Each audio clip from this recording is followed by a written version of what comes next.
Dukungan Projo ke Prabowo menguat, Budi Ari siap tinggalkan menteri untuk gabung Gerindra? Projo secara resmi menyatakan dukungan politiknya kepada Presiden Prabowo Subianto. Penegasan itu disampaikan Projo dalam Kongres 3 pada Sabtu, 1 November 2025. Langkah tersebut menjadi penanda perubahan sikap organisasi relawan yang selama lebih dari 1 dekade dikenal sebagai barisan pendukung Presiden ke-7 Jokowi. Sementara itu, Kongres 3 Projo tidak dihadiri oleh Jokowi namun malah dihadiri oleh Ketua Harian Partai Gerindra Sufmi Dasko Ahmad.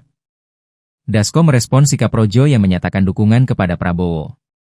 Dasko mengatakan partainya siap menyambut para relawan yang ingin bergabung dalam barisan pendukung pemerintahan Prabowo.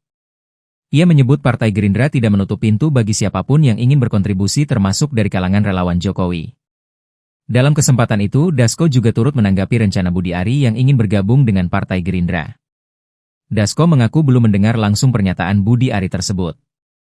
Ia memilih tidak memberikan tanggapan lebih jauh sebelum mendengar langsung soal keinginan Budi Ari gabung Gerindra. Dasko mengatakan dirinya akan mengonfirmasi terkait pernyataan itu langsung kepada Budi Ari. Kendati demikian, Dasko menegaskan Partai Gerindra selalu terbuka untuk menerima siapapun yang hendak gabung.